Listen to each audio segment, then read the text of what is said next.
Hello, this is Abby Mickey, host of the Wheel Talk podcast, and I'm here to convince you to sign up for membership for escapecollective.com. Now, the reason that this is important is because we are a membership-based media model, and that means that we are not beholden to sponsors, but it does come down to you, the members of escapecollective.com. Escape Collective is your hub for all things cycling. There's just new stuff churning out every day, and the members of the Escape Collective make it possible. So thank you to everyone who's signed up. And please, if you enjoy what we do, then, put your money where your ears are and sign up, become a member.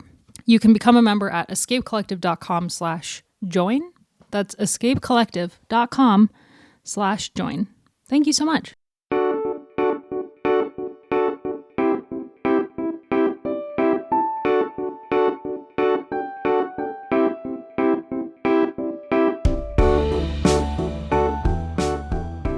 Welcome back to the Escape Collective Tour Daily Podcast, everybody. We have a good scene to set this evening. Johnny Long, will you set the scene for me? We are currently in the best kitchen in Bourg-en-Bresse. We all had, is it the blue-footed chicken, Josh? It's the poulet de Bresse, which is the local specialty from this region, the most sought-after chickens in France. It was there we go. That's a cold open, as they would call it. Is that Joshua Robinson of the Wall Street Journal? Joshua Robinson of the Wall Street Journal. Oh, it's good to have him He's back. It's great to be back. We missed you. I missed you guys too. I was at Wimbledon and it wasn't the same. No, because it's tennis. Exactly. Quite literally the point I'm making. Wait, sorry, we are in a kitchen. Finish setting the scene here. We are in a kitchen. Yeah. We originally were in the restaurant section of the restaurant, but now we're in the kitchen section. Because there's a table of our colleagues out there who are having a nice time, the cycling podcast guys and the Velo guys and girls. But then we were sat across from some problematic Danish fans who were very drunk and just saying things that are not worth repeating on the podcast. And then luckily, the couple who run this place moved us into the kitchen where the final table was. And we've had a lovely meal. It's been spectacular. We are in the Restaurant Le Bressan. Recommended, highly recommended. Highly recommended. That's Bressan for anybody that's ever going to be in Bourg-en-Bresse. It's delicious. Yeah. And if you have annoying Danish people next to you, they will invite you into the kitchen. Wherever you are, come here. But yeah, that's where we are. It's quite late now. I'm trying to remember what happened in the stage. It was a good stage. It was a sprint stage that wasn't a sprint, was the way that it ended up working out. And we had a pretty... what's showing up here? Oh, merci beaucoup. Something is showing up in a clear liquid. Our host is serving us a digestif. Clear liquid in small glasses. Am I meant to drive? Merci beaucoup.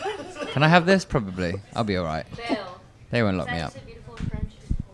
Magnifique. Merci beaucoup. Oh, it's the Père François. 2018.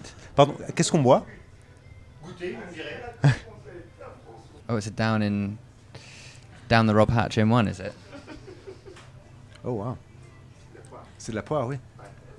Exceptionnel. So we're drinking a pear liqueur. Yeah.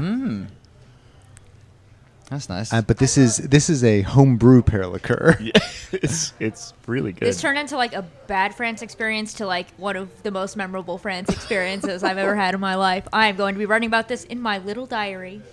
I just want to point out that the bottle that our host brought out is just an empty, clear bottle with a handwritten label that just says Père François 2018 on it. And you probably have to have a license to produce it, sell it, distribute it. It's a controlled substance for sure. It's delicious. It's delicious. Refreshing. And if you don't like the taste of it, you can also use it to remove your nail polish. Yes. Dual use. It's been a really fascinating day, actually, in a number of different fronts. We've had this fascinating dinner. We've had this delicious dinner in a place that is known for its poulet, for its chicken. There's a big game of chicken in the bike race. There's a big game of chicken in the bike race. There was that. Nicely done, Johnny. Yeah, we had a sprint stage that did not end up being a sprint stage. We had a breakaway make it all the way to the line. All four riders didn't start off as four riders, but ended up with four riders. Made it to the line ahead of Jasper Philipsen. And, I didn't personally expect Kasper Asgreen to win today's sprint stage. No, it was Kasper Asgreen was part of the original breakaway trio with Abrahamson from Uno X and Victor Campenaerts Lotto Destiny. We called him in the car. It was like we were listening to Radio Tour on the drive, and it was like Lotto Destiny Radio. We're like, oh, it's Victor Campenaerts, isn't it? Just Obviously. Like he's going to ride the front for all this time, then get caught. And they were keeping him on a very tight leash all day, so it looked inevitable and doomed. They never had a gap greater than a minute and a half all Crazy. day. But for a number of different reasons that I think we can get into, they ended up hanging on to it. One was that Pascal Ancon ended up coming across, which meant that Victor Campenaerts could essentially go into a domestique role, go into just a drive the front role, and he did that exceptionally well. Two, as everybody that we spoke to at the finish, Kate, you and I went out to the finish line. We spoke to a whole bunch of riders from Soudal Quickstep in particular, saying, hey, like, what was the problem? Why did the peloton not catch your teammate, Kasper Asgreen? And the answer was basically everybody is extremely tired. Everyone is really, really tired. In fact, Asgreen said this in his press conference at the sort of the post-race winners press conference. He said that when you reach this point in the Tour de France, everyone kind of has the same speed, and you're just going all the same speed. The other side of that, and I think we can get into this maybe later in the podcast, is there's some like aerodynamic stuff and some numbers behind all of this. I won't get into that right now. But the point being is that basically the peloton misjudged this thing. This should have been a sprint stage. It absolutely should have been a sprint stage. And Alpecin de Koenig, I think in particular, can probably be kicking themselves today because they missed out on a Yves Lampaert said something really interesting at the finish, which was that he thought that everyone did everything right. It was just that the people up front, they were just too strong. I mean, you got a breakaway full of nothing but big engines out there. It's like these are the kind of guys who lead Jasper Philipsen to a victory. And you've got 4 of them, and they're all riding. That's essentially what Yves Lampaert said today, which I thought was interesting. And the other thing that was interesting that I picked up from the post-race finish was that the sprinting teams were actually very surprised at the outcome. I talked to Luca Mezgec. And annoyed. Yeah. I talked to Luca Mezgec, and he was like processing in real time that like there wasn't a sprint. He said to my face, I can't believe what happened. No, like he said, like Quickstep, they burned 4 guys, or like Alpecin, they burned 4 guys. We burned 4 guys. Bora burned 2. You know, he was just like listing them off, and it's like, and we still didn't catch them. Like he couldn't believe it. And it was, I think it's a misjudging and timing mixed with exhaustion. But it's interesting to get those kinds of reactions. I mean, we at the sort of very edge of it, too, to get those precious seconds that they crossed the line with, there was also some really interesting, tactics to run interference in the front of the peloton. And Kaylee, you were explaining the mechanics of that. Yeah, so I mean, anybody who has like, I know this from American crit racing, where it's a really common tactic, which is basically when you've got a group off the front and you're a teammate of somebody that is off the front, you basically just sort of jump into that rotation that's on the front of the peloton where the chase is happening, and you don't actually have to like. It's not like you hit the front and you slam on the brakes, right? Like that is bad form, and in fact would pretty quickly get you elbowed out of the peloton. I think, particularly at something like the Tour de France, all you have to do is kind of take your turn, just like everybody else, but do it 15% less than you would have otherwise. And you buy the guy up front a second or half a second, and you do that every minute or two. And we had Julian Alaphilippe and Tim de Klerk both doing that on the front today. And I would wager that they probably bought like 3 to 5 seconds. So there's a whole bunch of things that kind of came together, I think, to basically allow this move to stay up the front. The biggest one was that, like you said, Kate, there was just a bunch of huge engines up there. So if you've got 4 really strong riders that can only be chased by so many riders at one point in time, if everyone's tired behind, there's at some point there's only so much you can do. And also they didn't dick around. And they didn't dig around. And they did not play chicken. They were just like, oh shit, like we either got to win this or we're going to like, you can see in the last 500 meters, like they were like, okay, like we can play games, but they're like literally right behind. So let's just like do this, Also, because you had 2 Lotto Destiny riders, so usually that would mean that the other 2 who aren't the teammates sort of stopped working earlier, but they all were cohesive. I think Lotto Destiny are probably so desperate for a stage when they're like, we just got to trust our sprint because we know we're not getting to the line before the sprinters. Yeah, I mean, that team having 2 in the break was probably the reason why it survived, because Victor Campenaerts was willing to sacrifice himself. And in particular, he was willing to sacrifice himself in that kind of key point from about 1K to go to like 400 to go. And then you'll notice that like as soon as he was out of gas, that front group was out of gas, and they actually did slow down. So if he had slowed down 300 meters earlier, they probably would have been caught. But because he was willing to sort of like lay himself on the line, which if it was just 3 of them or 4 guys from different teams, no one would have been willing to do that. They probably would have been caught today. So that was one of the big things. Another point that I heard made in other finish line interviews was that no one wanted to give anything to Jasper Philipsen. No, he was kind of a dick today, actually. Yeah, I won't like pass moral judgment on him, but you can. I mean, oh yeah, the intermediate sprint. Yeah. Oh yeah, I remember. Yeah, I think we can pass moral judgment on this. Yeah, I saw some videos of that on Twitter after the fact, and I was like, wait, what? Really? Yeah, Petty. I mean, like one of the sort of unwritten rules of any racing, like regardless of level, is that you don't ride in front of somebody that you're trying to beat and like slow down and stop them, right? That's giving crit beef. Yeah, it's way worse than that. Like it was an absolute bullshit tactic. And the dumb thing. So basically, what happened was, Einkorn was trying to get across to the breakaway. He was using that intermediate sprint bit where they kind of, Yeah, he was using that moment to try to get across. Them, yeah. And Philipsen basically was like, "No, I don't want you across. I want 3 riders in the break, not 4 riders in the break," which turned out to be a pretty smart thing actually on his part. But he didn't do it the right way. He like rode up next to him and stuck his elbow out and was kind of aggressive about it. If he just sat on his wheel... It's because he couldn't, that's why. Yeah, it's because... If he had just literally sat on the dude's wheel, but that's all he had to do, sit on Einkorn's wheel, and they were going to get brought back. Because none of... Like, you think Jaco Alula is going to let Jasper Philipsen ride his way up to the breakaway? No. A free ride up to the breakaway? No. On the back of Pascal Einkorn? Not happening. So all he had Still a dick move. But that's what I mean, is that's why it was a dick move, is all he actually had to do was sit on the back of Einkorn, and instead he sort of like rode around him and stuck his elbow out and a bunch of other nonsense. So that wasn't a great look for Jasper Philipsen. Yeah, there's been a lot today. of discourse about Alpes and de Koenig's tactics this tour in the sprint, because there have been a couple of incidents, right, throughout the last few weeks, and because we've been so long without a sprint stage, we kind of memory hold all of them. But I think, like... This is not sort of the first time this tour that there has been sort of criticism of that. Of them getting a bit physical, Yeah, and just kind of unnecessarily so. I think that was the big thing. That was the big thing. Philipsen's bad vibe matched his bad look, because that kit is still horrific. Also very true. To kind of return to why this worked. So we've got 4 strong riders. That's an important thing. We've got 2 riders from the same team. That's an important thing. The other thing that kind of stands out to me is, and this is actually, I wrote about this in a piece today, and it's actually a concept that came to me via Ronin, but makes a lot of sense, and it's essentially come from some of the kind of like high-profile aero folks.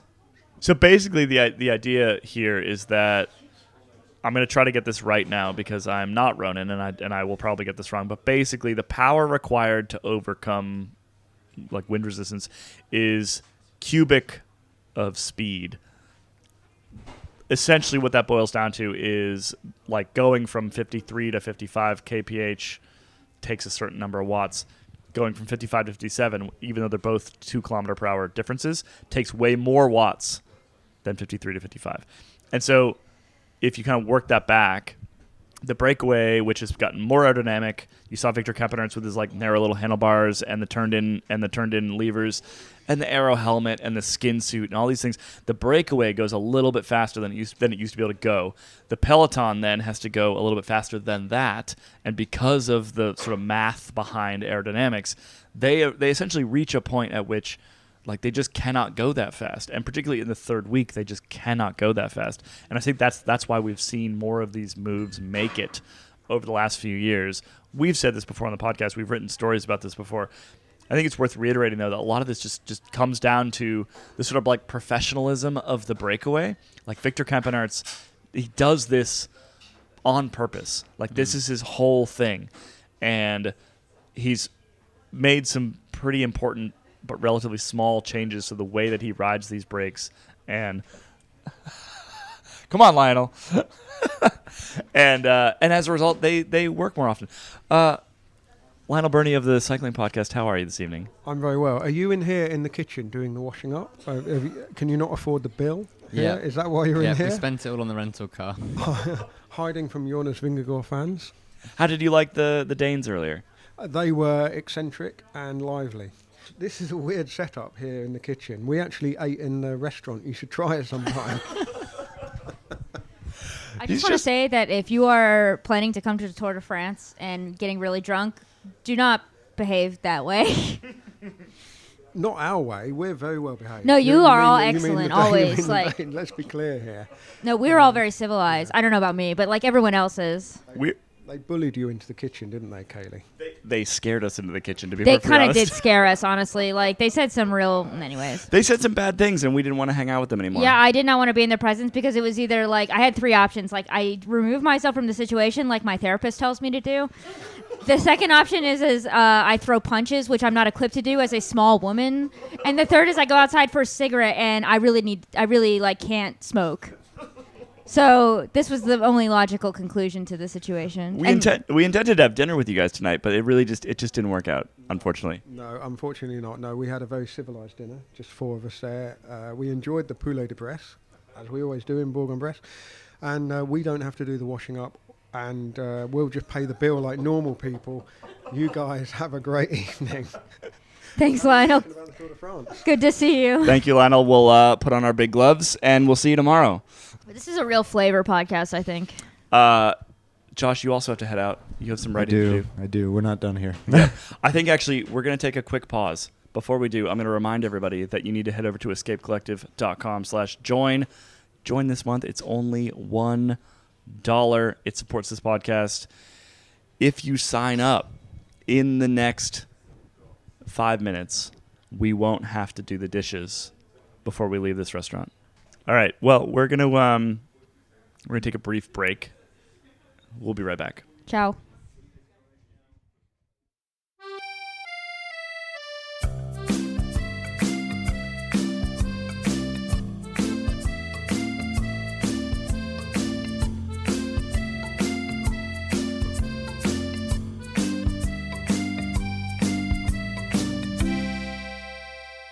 We are back. Let's take a brief break there to walk about out of the pressure away. cooker and into a town square now. Yep, we're in a town square. We should reset the scene. It's a beautiful little town square in Bourg-en-Bresse. There are a lot of balloons behind you. There was Avicii, R.I.P., playing on the speaker. Kate, how did you think Avicii's name was said? Go on, out yourself. Come on, you like to... Humiliate yourself? Is that what you're going to say? I was going to say, you like to keep up with things, but clearly Avicii passed you by. Yeah, okay.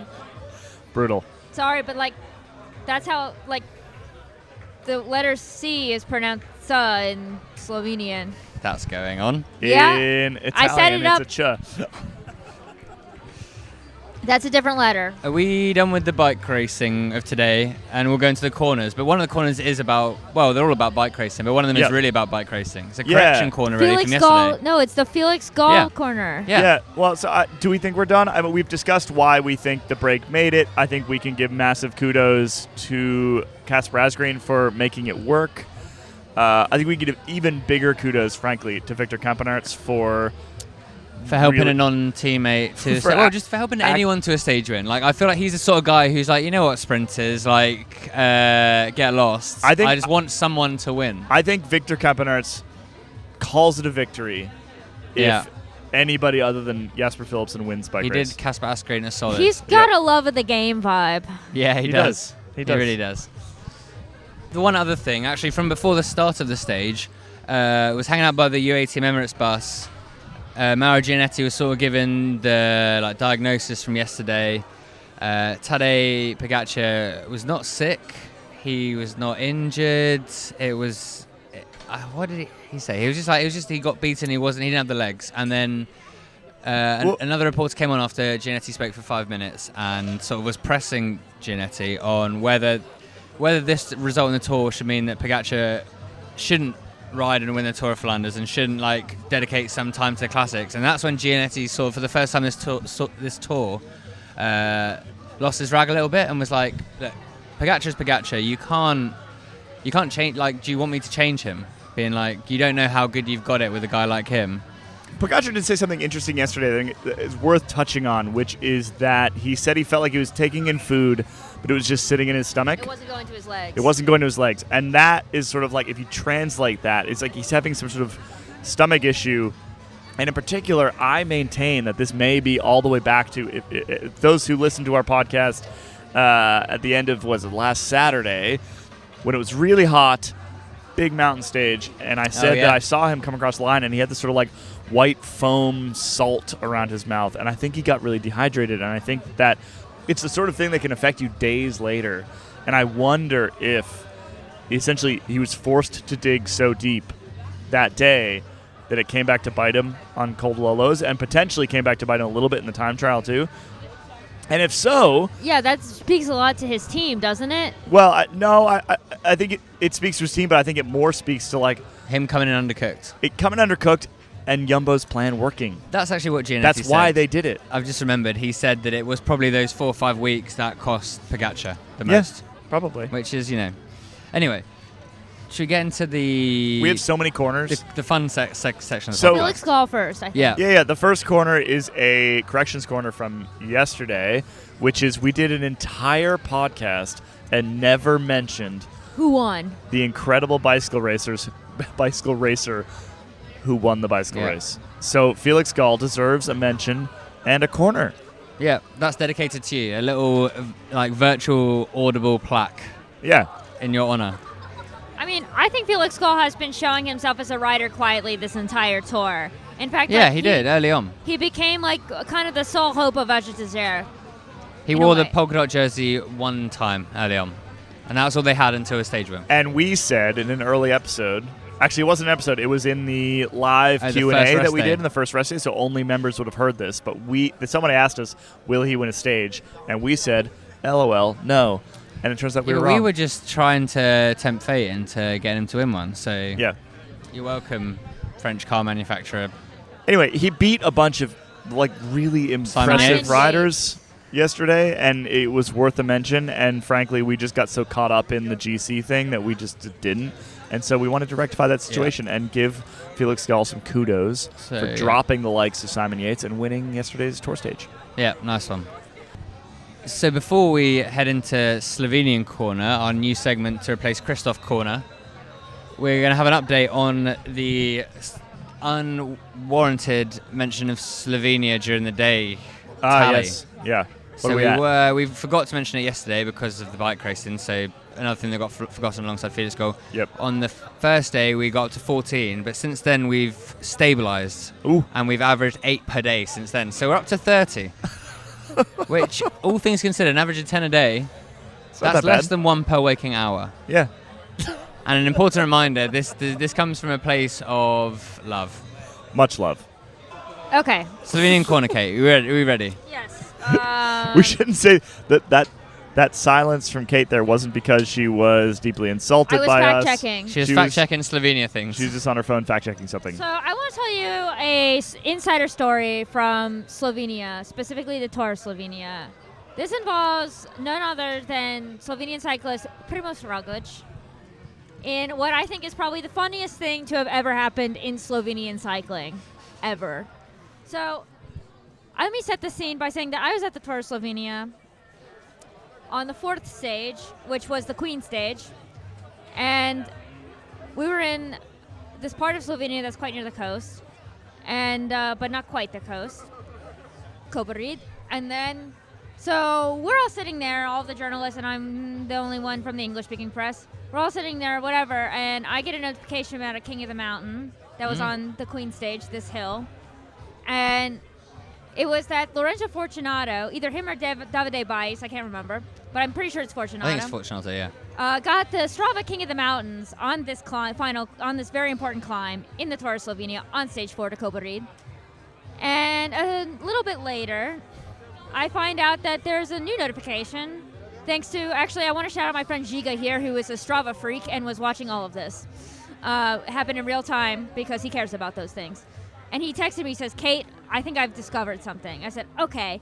And it turns out that within 5 minutes, the new king of the mountain changed from Lorenzo Fortunato to Primož Roglič. Oh, okay. Whoa. Because he had ridden the climb a couple of days ago, but just didn't make it public.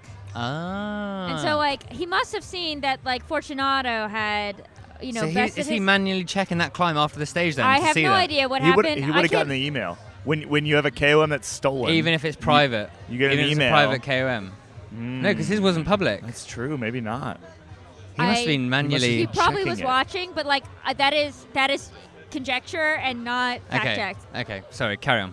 Anyways, so within a few minutes, I'm like, hey, guys, to my colleagues in the Slovenian press, Roglič actually has this King of the Mountain on Strava, and he just, like, made it public. And they were like, that's okay. Okay, yeah. Okay. And then within, like, I don't know, a few minutes, I don't know how many, it could have been 5 to 15, the listing goes down. And then it emerges with a new name, which is Jonas Knopp. So he changed his name. Yeah, it's the exact same profile, everything, and it says Jonas Knopp. Okay. And I need everyone to know that Jonas Knopp means Johnny Minor. And it's like if I called myself Kate Ryder. Oh, okay. And Because Primož Roglič is... he's from Kisovec, which is... he's actually from Strahovec, which is this is like the West Virginia of Slovenia. Like the Perth Like of Australia. coal- yeah. it's coal like- mining stuff. He's from coal mining stock, literally, he is. And so he changed his name to Johnny Minor, which I first of all, I think it's amazing that Roglič has a nom de guerre. It's great. That's great lore. And second of all, I find it funny that he just changed his name. And it's like, it's him because it's the exact same ride. It's just a different name. But then get this. This is already funny. It's like funny in two parts because like he was like, no, Fortunato cannot have my King of the Mountain. And then he has to change his name to Jonas Knopp. Yeah, because he doesn't want to be called out for it. He exactly. just doesn't want him to have it. I don't know what the nice. thought process there. This is unknowable, but like something happened. And then a few minutes later, the whole thing is deleted. Okay. It's gone. Why? It's like a 5 minutes of madness from Yeah, him, yeah, where yeah. he's just like keeps on messing out. He's like, yeah. you cannot have my He's Strava like a KOM. girl texting a crush. Just like unsend on Instagram. I must steal it back with my fake name. Yeah, I mean, and now I think Maybe Fortunato, they've got beef. But the Fortunato now still, I think, has the King of the Mountains publicly. Okay. But anyways, at a press conference, my colleague Tony Gruden at RTV asked Roglič about Jonas Knopp, and he says, he says it in Slovenian, but he says, it was just a mistake. I didn't mean to upload it.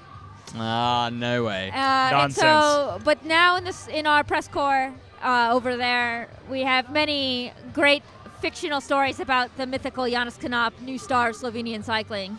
I like it. That's a great Slovenian corner. Yeah. To open So with. Jonas Knopp is Johnny Minor, is Primož Roglič when he wants to make sure that Lorenzo Fortunato doesn't have a Strava KOM. I think this adds like a lot of flavor to Roglič. It's fantastic. Yeah, I know you've never seen Roglic's petty side, really. Yeah, but it's also funny, like it's cute in a way. Like, well, it's just because it's so meaningless that. No, it's relatable. I totally get it. Like, you do? Okay. Yeah, I do. I have like a nom de guerre. How do you get one? Can I have one? You just have to have secrets and then publish them somewhere. No, I don't have secrets, I don't think. I don't have interesting enough secrets to publish them anywhere. You guys don't write poetry. Literally every thought I've ever had has appeared on this podcast. Right. Roglič, if you're listening to this, I think Jonas Knopp is amazing, and I love you. Yeah, it is good. Jonas Knopp. That was a superb Slovenian corner, and I cannot wait for more over the coming couple days. We'll have some more, yeah. We have more corners to get through, though. Oh, should we head straight over to Maya Stabler corner? We should. I'm not sure what the procedure is here. There's two. Am I on the right stage? I am on the right stage, stage 18. I've gone down the GC, 17th place, 1 hour, 3 minutes, and 1 second. Is it the same person? It's the same person. Oh. Oh, because it was a sprint day. Yeah. God, we're so far into the race. So it's Okay. still Landa. Still Landa. Oh, shall I tell you the guys either side? I think we just leave it. Okay. That's it. I have Short one. corner, I have a that's fine. corner today Oh, do you? that is the same rules. So you have to tell me who this rider is. Okay. Sorry, is this the Daily It's a Pain game. corner? This is now Daily Pain. Okay, where's However, Daily Pain? we're not doing the normal rules of Daily Pain where you have to guess back and forth, back and forth, back and forth. This is essentially Maya Sabla rules where you have to tell me who this rider is. Okay. And this game is called Who Peed in Public. Oliver Nason. Oh, so what you've done is you've got the day's jury note. Yep. Okay. Okay, give us a clue. Who peed in public? So Are we every day on the jury sheet, That is a good game. there is should have done this earlier. There's like everybody who did bad things basically in the Tour de France, and so today, for example, we have a like fed in the wrong or water bottle in the wrong place. Shout out Director Sportif, EF. Tom Steels, you get a 500 Swiss franc fine. Also, Van Drogenbroek, Gino Van Drogenbroek. Also, you get kicked off the 19th stage of the Tour de France. Yesterday, for example, for the exact same offense, our third most favorite press officer. Well, TBD, because I'm currently trying to acquire a guest pass for the Champs-Élysées from EF, who turns out are probably our close friends, which I've asked them. So if they're listening, they should be first. I would do whatever it takes to correct the record. But anyway, one of currently third place, Kier Place, in fact, he was kicked off the race today. He had to stay in the hotel all day because he fed a rider in the wrong place. But he did post his jury note with his name on it on his Instagram, which is kind of worth it. 100%. Anyway, we get this sheet every day. Yeah. That just tells us who did bad things. And so today,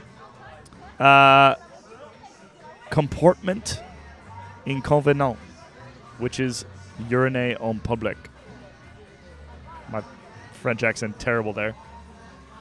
Do you want team? Okay, you go first. Uno X. Oh, wow. I'm going to say...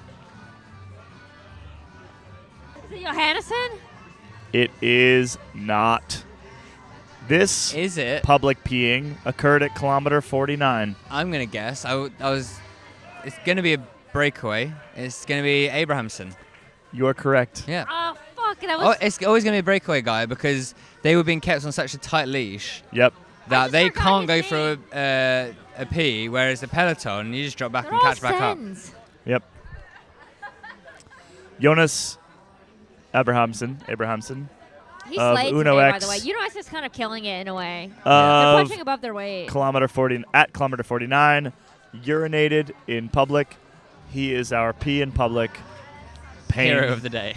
So Johnny is the inaugural winner of the what do we call it? The piss. Who pissed wrong? Who pissed today? Who did a naughty piss of the day? Ian would have the name if he was here. Yeah. We'll trial this game for the rest of this tour. Yep. And then it will be a concrete segment next year. Yep. In the 11 months we'll decide on a name. Who peed We'll bad? workshop it. Yeah. Yeah. Bad peer. That was Jonas Abrahamson today. There's at least one every single day. That's the reason why they're the we only ones that play got this game. caught as well. That's true. Well, because I should clarify. You're allowed to pee in the middle of the race if you do it in a place where there's no it's people. It's like the opposite of throwing a bottle away. If you do it where there are people, you Yeah. get in trouble. What I have noticed is that in the old days you would get a lot more, because I used to have to watch my old job was watching the Tour de France and log in like all the different camera shots, and you'd have to log all the shots of penises that would appear on screen so that the editors wouldn't put it into the highlight show. So I'd have to log everyone, #Todger shot. And what you see nowadays, you see way less. So the French television have got way better at training their cameramen, because often you're just in front of the peloton holding the camera, like you get bored, you look away, you don't realise what happened because they don't really move when they're having a wee. Yeah. And then there's just a It's real penis being talent, in my broadcast opinion. live on TV for like ages. But they've got much better at that in recent years. It used to be prolific. There's a lot of it before. I mean, I'm just saying, Loads. I was on the motorbike a few times every Tour de France, and I've seen so much unsolicited wee-wee in my life that I feel like I'm entitled to compensation. Well, you've not been on the motorbike this year, I've noticed. Yeah, maybe in the Femme, which is much more, that's different. Minimal wee-wee, They probably. have to stop, don't they? Yeah, they stop. That's what I'm saying. Yeah. That's a little... Their races are often shorter. Well, not often. Pretty much always shorter as well. So often you just there's just no stopping. Anyway, that was a fun PP corner. And do we have any more corners? I'd just like to say I apologize for being myself. Don't do that. No, If you're great. we start apologising for that, we'll have no podcast. Yep. I think that is all our corners. That's all of our corners. We had a Miles Sabla. I had my, well, same We line. didn't. Convenient We didn't have corner. Miles Sabla. of course, Mikel Landa is the one guy to just retain the Mayo Sabla. He is like the most Mayo Saba guy, isn't he? Yeah, like, he kind of is. In terms of like just vibe, right? I think it is time for us to get over to José Been. And tomorrow, it is time to talk about dinosaurs who walked along tomorrow's course some 170 million years ago. I saw one. You know the signs on the side of the road that like tell you about things in France that are interesting? Oh, yeah. Was one of them about that? There was one about dinosaur footprints. Okay. I didn't see that. You were driving. I was driving. Yeah. Let's head over to Jose.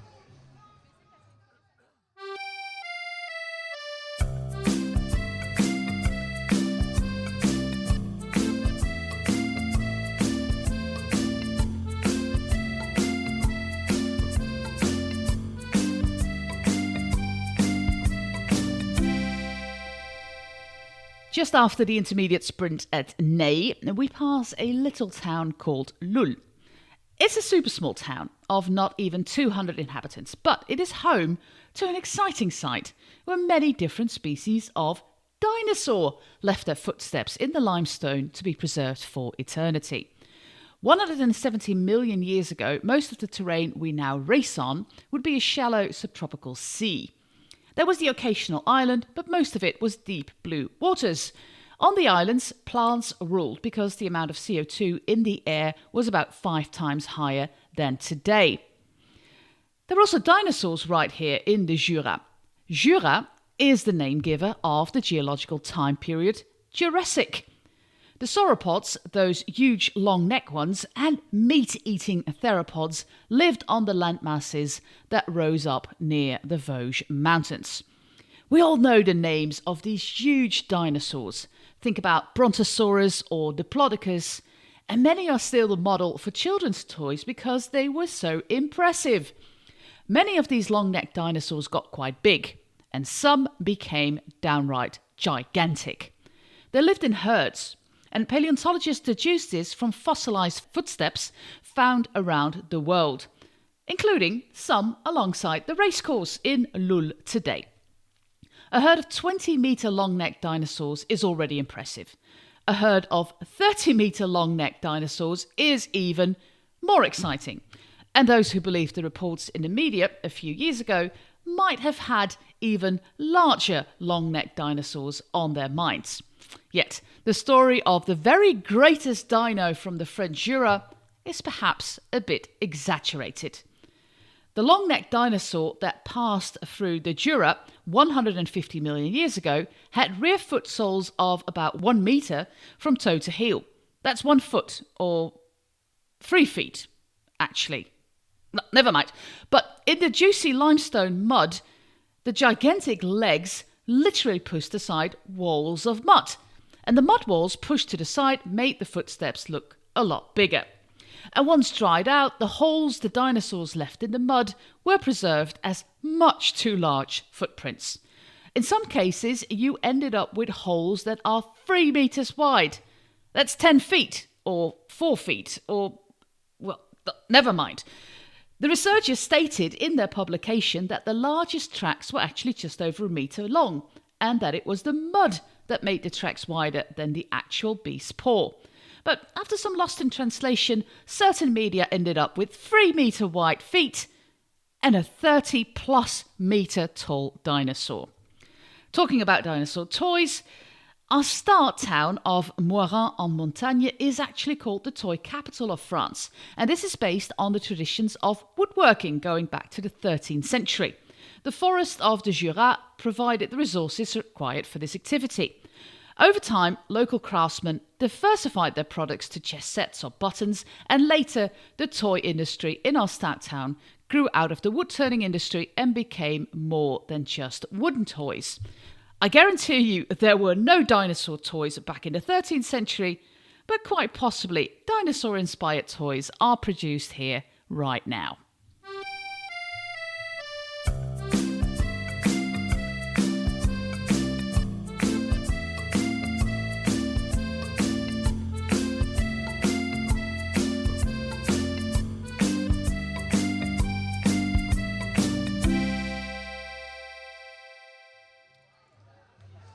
I did not know that about dinosaurs. I didn't either, Johnny.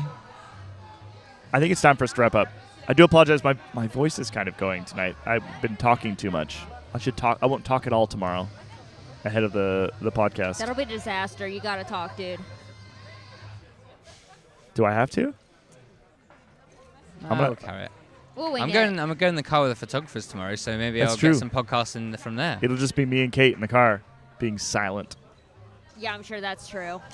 Oh, so I see what's happening here. Kaylee's laying the groundwork for a silent car journey tomorrow. I can fall asleep again. You know, that's the thing. It's like I fell asleep in the car because I was like, break's gone. It's so over. You did, but then as soon as Kaylee looked out the window and was like, this looks like Indiana, the sort of the American twitch muscles in both of your brains just reanimated like, it is!